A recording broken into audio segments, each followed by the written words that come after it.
नमस्कार आप सभी को राजस्थान क्लासेस के इस यूट्यूब प्लेटफॉर्म पर आप सभी का एक बार फिर से बहुत बहुत स्वागत है। दोस्तों सुबह 9 बजे का टाइम है और डेली ये मॉर्निंग टाइम में 9 बजे अपने ये क्लास होती है और रात को 9 बजे होती है राजस्थान जीके की क्लास। तो हमारे साथ जुड़े रहना ना भूलिएगा, डेली मॉर्निंग इवनिंग 9 बजे।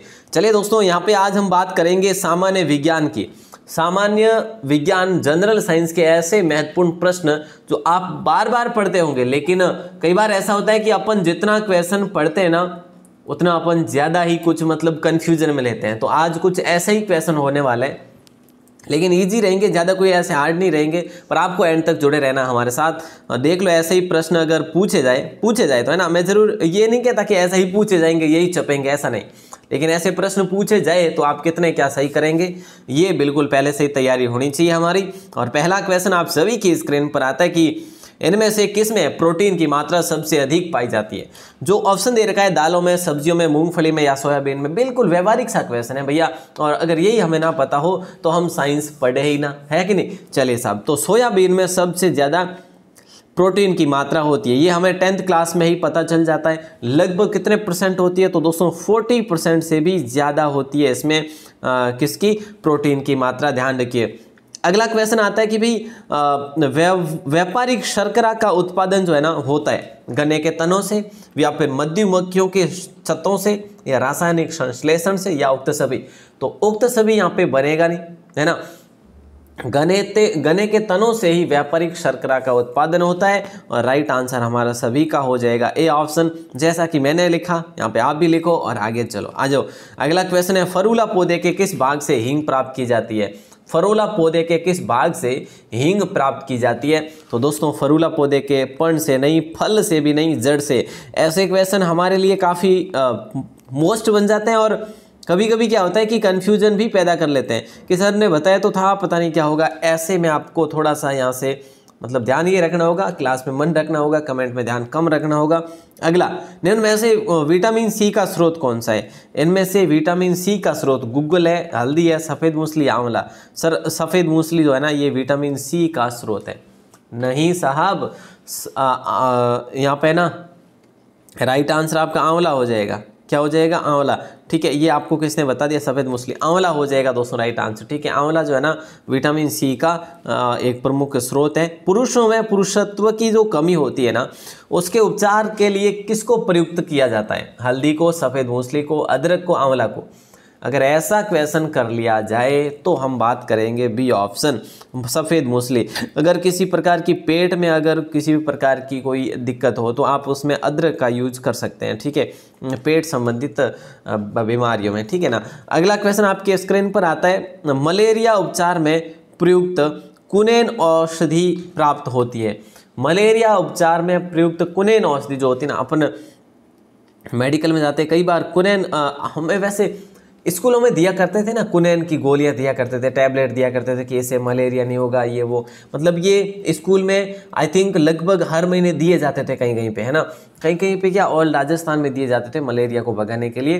तो एक कुनेन जो औषधि है ना ये कहाँ से प्राप्त करके लाया करते थे, तो दोस्तों पौधे की चाल से लेकर आया करते थे और हम तक पहुंचती थी और हम उसको खाते थे। हमारा राइट आंसर हो जाएगा सी ऑप्शन, है ना।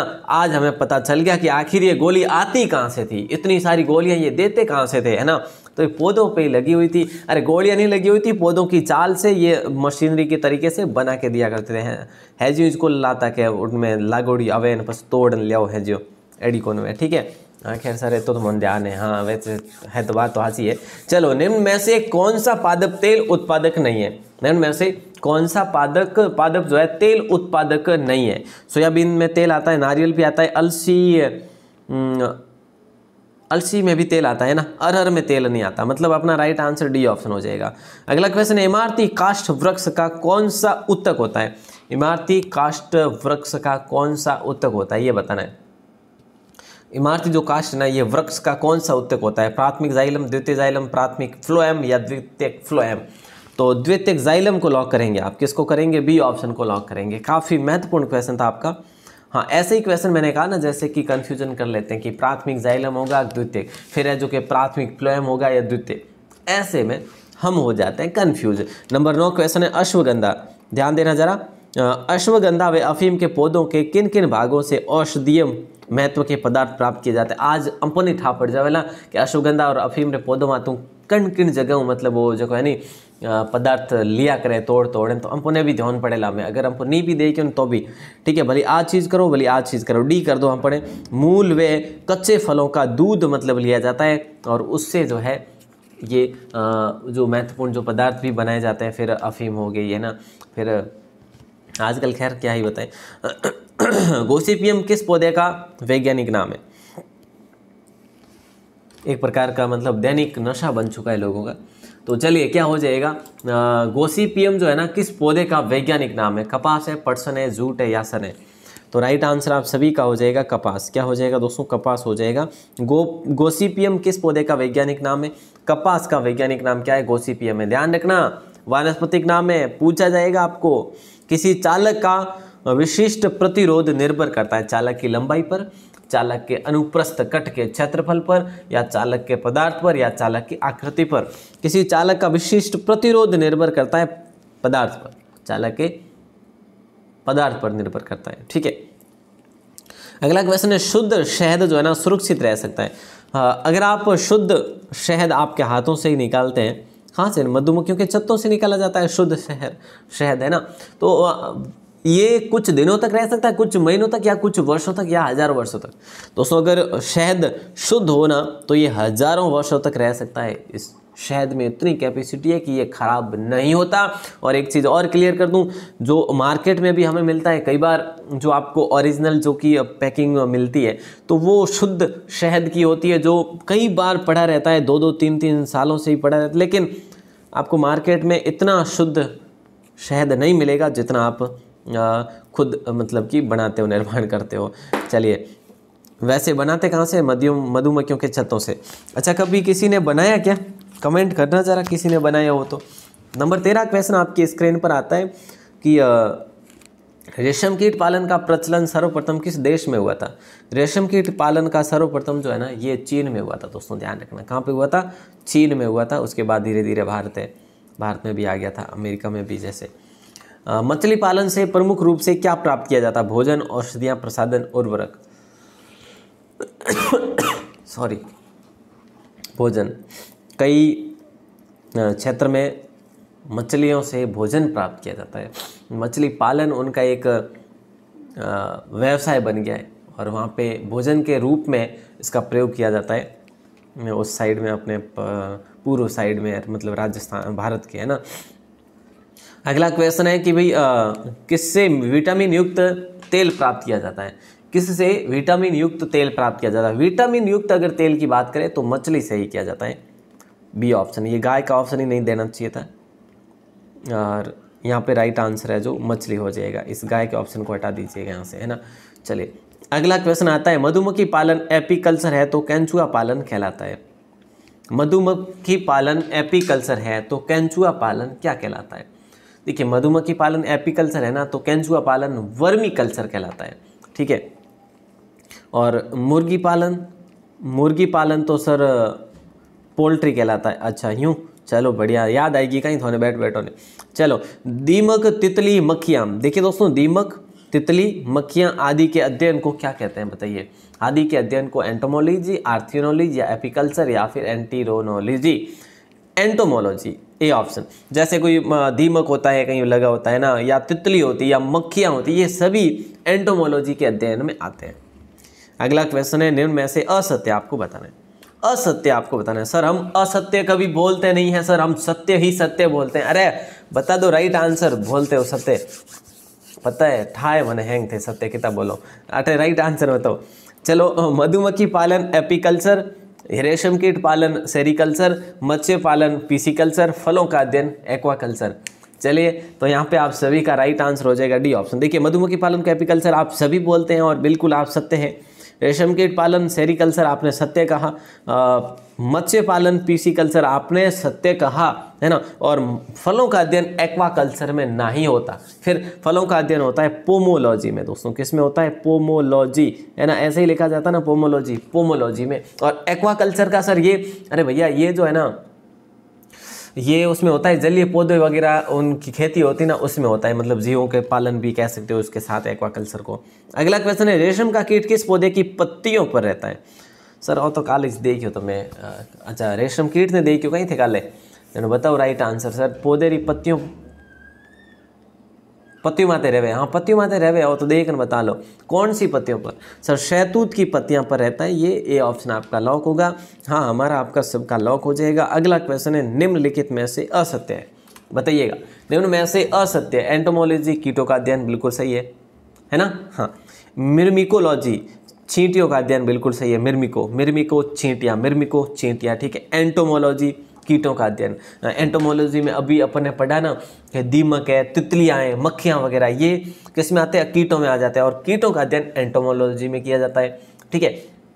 और कार्सिनोलॉजी में केकड़ों का अध्ययन किया जाता है। केकड़े देखे हो ना, है ना। केकड़ों का अध्ययन किसमें? कार्सिनोलॉजी, ध्यान रखना। एंथोलॉजी गलत है ये। एंथोलॉजी का अध्ययन जो है दोस्तों ये पुष्पों का अध्ययन कहलाता है, ठीक है। पुष्पों का, ये पुष्पा का अध्ययन नहीं है, ठीक है। वो पुष्पा वो नहीं है जो अभी फेमस है ना, पुष्पों का अध्ययन है ये पुष्पों का अध्ययन है, ठीक है। ध्यान रखना, यूँ नहीं कहते मतलब उल्टा ले लिया करो रे आजकल जो ट्रेंड है नहीं थे, ट्रेंड हाथ ले लिया हो तो ऑट क्वेश्चन अपन गलत हो जाला है कि नहीं। और मकड़ी और अध्ययन की होया करे एरेक्नोलॉजी में, ठीक है। ध्यान रखना एरेक्नोलॉजी, ठीक है ना। आगे बढ़े, अगले क्वेश्चन की बात करें, फर्न क्या है? चलो मैं ज़्यादा नहीं बोलूँ, भले कमेंट करी कोई नया आई जगह के आप बातें ज़्यादा करते हो। चलो फर्न क्या है? फर्न, ऐसे मैंने कमेंट कई बार देखे, आप बातें ज़्यादा करते हो पढ़ाते कम है। मैंने कहा बात तो सही है, खैर उनको कहता हूँ आप ना आया करो यार, आप फालतू में ही मतलब परेशान होते हो। आपको किसने कहा मतलब ये देखने के लिए सब कुछ है कि नहीं। चलिए टेरिडोफाइटा, फर्न क्या है? टेरिडोफाइटा है, मतलब ये ऑप्शन आपका राइट आंसर हो जाएगा, ठीक है। फर्न क्या है? फर्न एक टेरिडोफाइटा, ऐसा क्वेश्चन अभी आएगा आपके आगे। और निम्न में से सजावटी पौधा कौन सा है? इनमें से सजावटी पौधा बोनसाई, कैक्टस, सकुलेंट या फिर है जो उपरोक्त सभी। तो उपरोक्त सभी हो जाएगा दोस्तों, है ना। ये कैक्टस है। अच्छा कैक्टस गार्डन राजस्थान में कहाँ पे निर्माण किया गया? कैक्टस गार्डन का पता है आपको? अभी अभी नया तो वो किया गया कुलधरा गांव में, भूतिया गांव में, ठीक है। कौन से गांव में? कुलधरा गांव में। दोस्तों ध्यान रखना, कुलधरा गांव में कैक्टस गार्डन लगाया गया है। बोनसाई है जैसे सकुलेंट है ना। अगला क्वेश्चन है पचा हुआ भोजन किसकी दीवार द्वारा अवशोषित किया जाता है? सर हमारे घर वाली दीवार। अरे घर वाली दीवार को नहीं भाई, बक्कन कैविटी या जठर या गुद्दा या एलियम, एडी घर वाली दीवार नाम है कोई? बताओ मैंने जदे है जने है। राइट आंसर अपनो वेला इलियम, ठीक है। कहीं वेला पचा हुआ भोजन किसकी दीवार द्वारा अवशोषित किया जाता है? तो इलियम दीवार होता है उसके द्वारा अवशोषित किया जाता है, ठीक है। कुल मिला के इसकी इज्जत करो यार, है ना, इलियम की, नहीं तो बच्चे है जगह हैंग समझ जाओ यार, हैंग समझदार है कौन। चलो नंबर 24 है कि भी मनुष्य के आमाशय में, मानव शरीर में पाचन के लिए कौन सी सहायक ग्रंथि उपस्थित होती है? बक्कल कैविटी, जठर, यकृत को आप लीवर बोल सकते हैं, ठीक है। और पैंक्रियाज नहीं होगा, जठर हो जाएगा आपका। बी ऑप्शन आपका लॉक हो जाएगा, है ना। अगला क्वेश्चन आता है कि कार्बोहाइड्रेट, प्रोटीन और वसा का पूर्ण पाचन कहाँ होता है? इन सभी का कंप्लीट जो पाचन होता है ना, ये कहाँ पे होता है? जठर में ही होता है? नहीं सर। तो आमाशय में? हाँ अच्छा, तो जने छोटे हाथ में? हाँ सर। अटे तो विजय मन ठाए यो जने तो विज्ञान का मास्टर बन गया है नहीं जने अपने राइट आंसर वेला सी ऑप्शन। सर मास्टर तो मैं पहले हाँ पण इतना कौन, हाँ हमें घना हो गया। हाँ हमें बात भी सही है, हमें तो घना मास्टर हो गया यार, मतलब काफ़ी सारी क्लासों, काफ़ी सारा ग्रुप देख रही हूँ मैं। हाँ आप बढ़िया है, कर सकते हो, करो, मैं कहता हूँ करो, लेकिन उसको समय जो है ना सीमित दो। अपनी पढ़ाई में वो डिस्टर्बेंस ज़रूर होगा मेरे ख्याल से, तो आप लोग उसको समय सीमित दो। ऐसा नहीं कि आप केवल और केवल उस पर लगे रहो। जो ग्रुप बनाए हैं, जो भी मतलब आपने जो भी कैसा कुछ किया है, ऐसा नहीं हो कि आप उस ग्रुप को मेंटेन करने में लग जाओ और ज़िंदगी उसी में निकल जाएगी। रियल बता रहा हूँ, ऐसा कई लोगों के साथ हुआ है, हमारे साथ भी हुआ ही है वैसे, है ना। तो ऐसे में अपने पहले फ्यूचर के बारे में देखना, फिर है जो ये अपन बाद में भी कर सकते हैं, लेकिन अगर टाइम निकल गया ना ये, फिर तो है जो आपको सिर्फ ये ग्रुप ही पले पड़ने वाले हैं या फिर जो अपनी कम्युनिटी ही पले पड़ने वाली है, न कि गवर्नमेंट जॉब। पहले कोशिशें वही होनी चाहिए और वही है जो आपको टारगेट रखना चाहिए। बाद की बातें हैं ये सारी, है ना। चलिए, वृक्क की संरचना एवं कार्यात्मक इकाई जो है ना वो नेफ्रॉन की है दोस्तों, ध्यान रखना। डी ऑप्शन आपका लॉक होगा। कोशिका में माइटोकॉन्ड्रिया, देखिए दोस्तों ध्यान देना, कोशिका में माइटोकॉन्ड्रिया निम्न का केंद्र होता है: श्वसन क्रिया, वसा संश्लेषण या प्रोटीन संश्लेषण या स्टार्च संश्लेषण। राइट आंसर आप सभी का हो जाएगा श्वसन संश्लेषण, है ना, क्रिया, श्वसन क्रिया हो जाएगा, मतलब ये ऑप्शन आपका सही होगा, है ना, मेरे कहने का मतलब। अगला है भोजन को ऊर्जा में बदला जाता है। भोजन को ऊर्जा में बदला जाता है कैसे? ये तो मतलब फैक्ट ये है कि भाई भोजन को ऊर्जा में बदला जाता है, लेकिन किसके द्वारा बदला जाता है ये आपसे पूछा जा रहा है। सर माइटोकॉन्ड्रिया के द्वारा बदला जाता है। चलो जने, सी ऑप्शन आपने राइट वाला। और अगला क्वेश्चन है, मोती का निर्माण कहाँ पे होता है? मोती कौन सा, वो आँखों वाला ही है ना। हाँ, ऑस्टर में, ऑक्टोपस में या लेमिलिडन में या कोई नहीं। मोती का निर्माण ऑस्टर में होता है दोस्तों, ठीक है। कहाँ पे? ऑस्टर में होता है मोती का निर्माण। ए ऑप्शन आपका लॉक हो जाएगा। ये ओरिजिनल मोती नहीं है भाई, थे कटी निकाल दो, 12 कटी, ध्यान राख जो है नहीं भाई रे। चलो नंबर 30 क्वेश्चन है, यूँ नहीं कि मोती महंगा होया करें अटून बने ऑस्टर बना तो रहे बार काटता रहो, एडो काम मत हरू कर दीजिए कटी। यानी कांकोलॉजी के अंतर्गत अध्ययन होता है, कांकोलॉजी के अंतर्गत अध्ययन होता है मोलस्क और उनके शैलों का होता है, बाकी और तो किसका होता है ना। तो ए ऑप्शन आपका लॉक हो जाएगा। स्पंज का आर्थिक महत्व का, ये बिल्कुल आसान है बात। स्पंज के रूप में प्रयोग करना, सजावट के रूप में प्रयोग करना, स्पंज का ये नहीं है भैया। दोनों समुद्री किनारे के क्षेत्र में लोगों की जीविका का साधन है स्पंज, ठीक है ना। ये स्पंज उनके लिए बहुत ही महत्वपूर्ण है, जो समुद्री किनारों के क्षेत्र में जो लोग अपना जीविका के लिए स्पंज का प्रयोग करते हैं, साधन है मतलब उनका, है ना। चलिए, केंचुआ किस वर्ग का सदस्य है? केंचुआ जो है ना दोस्तों, ये किस वर्ग का सदस्य है? संघ प्रोटोजोआ, संघ पोरीफेरा या एवेबे दोनों, या संघ एनेलिडा। तो राइट आंसर हो जाएगा संघ एनेलिडा। क्या हो जाएगा? संघ एनेलिडा हो जाएगा दोस्तों, ध्यान रखना, काफ़ी महत्वपूर्ण क्वेश्चन है, संघ एनेलिडा, डी ऑप्शन। अगला क्वेश्चन है कि भी वर्मी कंपोस्ट खाद का निर्माण किससे किया जाता है? वर्मी कंपोस्ट खाद का निर्माण किससे किया जाता है? केंचुए से, स्पंज से, कोटल से या फिर जो है टेकार्डिया लेका से। तो राइट आंसर केंचुए हो जाएगा दोस्तों, केंचुए, ठीक है। ए ऑप्शन लॉक हो जाएगा। वर्मी कंपोस्ट खाद का निर्माण केंचुए से प्राप्त किया जाता है। केंचुआ पालन को क्या कहते हैं? अब ये वही बात हो गई, है ना, बात वही घुमा फिरा के आपको मतलब कुल मिला के वही बात कर रहे हैं ना। वर्मी कल्चर को लॉक करते हैं, वर्मी कल्चर को, ठीक है, कल्चर यहाँ पे हो जाएगा, ऐसे होगा। अगला क्वेश्चन आता है, जंतु जगत का सबसे बड़ा संघ जो है ना वो कौन सा है? जंतु जगत का सबसे बड़ा जो संघ है ना, संघ प्रोटोजोआ, संघ पोरीफेरा, एवेबे दोनों, या संघ आर्थ्रोपोडा। तो जंतु जगत का सबसे बड़ा जो संघ है प्यारे साथियों वो है संघ आर्थ्रोपोडा। क्या है? संघ आर्थ्रोपोडा, है ना। तो राइट आंसर डी ऑप्शन होगा। और अगला क्वेश्चन है, संघ मोलस्का का आर्थिक महत्व क्या है? सॉरी, संघ मोलस्का का आर्थिक महत्व जो है ना वो क्या है? सजावटी उद्योग, मोती उद्योग, चमड़ा उद्योग या वर्मी कंपोस्ट खाद। तो यार संघ मोलस्का का जो आर्थिक महत्व है ना वो मोती उद्योग ही है। वायुमंडलीय नाइट्रोजन को अमोनिया के रूप में स्थिर करता है, ध्यान रखना। क्या हो जाएगा राइट आंसर? वायुमंडलीय नाइट्रोजन को अमोनिया के रूप में स्थिर करता है, तो वो करता है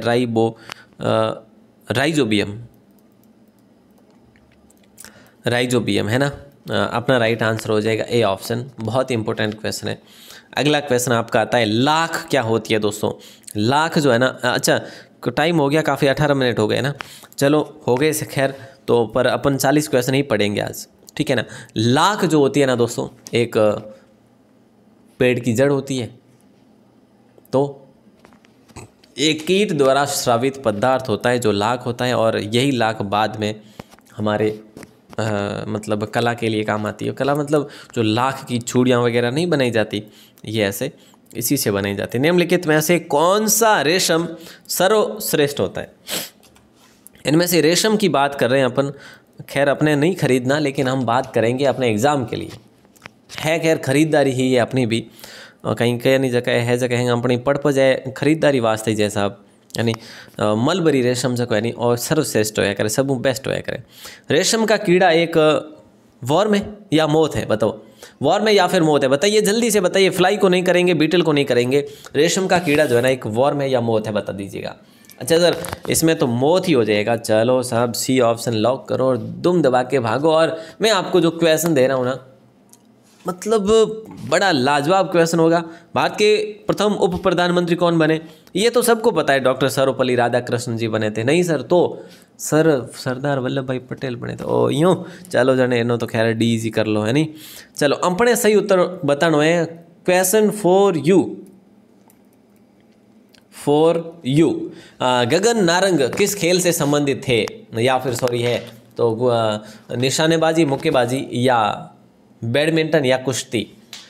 और इन्होंने कांस्य पदक भी ले रखा है वैसे ओलंपिक में 2012 वाले में। ठीक है, तो अब आप गलत तो नहीं कर सकते हैं ना? नहीं करेंगे भैया, मुझे पता है। तो चलिए साहब आप सभी का दिल से शुक्रिया, बहुत बहुत शुक्रिया मैं वही कह रहा हूँ मैं। और बाकी जो है ना आप लोग अपना प्रेम और सहयोग बनाए रखें। और 11 बजे आपके लिए होगी क्या? 11 बजे आपके लिए होगी अपनी टेस्ट सीरीज़ इंडिया जीके की। तो वो होगी अपने वेबसाइट पर। 25 क्वेश्चन आएंगे मोस्ट, और करने में लगते हैं 5 मिनट। तो ऐसे अगर मिले ना तो चूकना मत भैया, ऐसे कई बार ही मिलते हैं और नहीं मिलते इतने डेली कंटिन्यू, आपको कोई नहीं देंगे इतना। और एक बात बता दूं मैं आपको, चलो बता ही देता हूं यार। आप कहीं जाते हैं, ठीक है, टेस्ट सीरीज़ लेते हैं कि मैंने टेस्ट सीरीज़ ली है, 10 टेस्ट सीरीज़ लेता हूँ मैंने 299 रुपये पे कर दिए। कितने कर दिए आपने? 299 रुपये।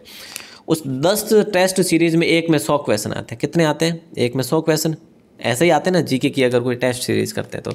मैं आज 25 क्वेश्चन दे रहा हूँ, कल भी 25 दे रहा हूँ, उससे अगले दिन भी 25 दे रहा हूँ, उसके अगले दिन भी 25 दे रहा हूँ। 25 कितने हो गए? 100 हो गए, है ना।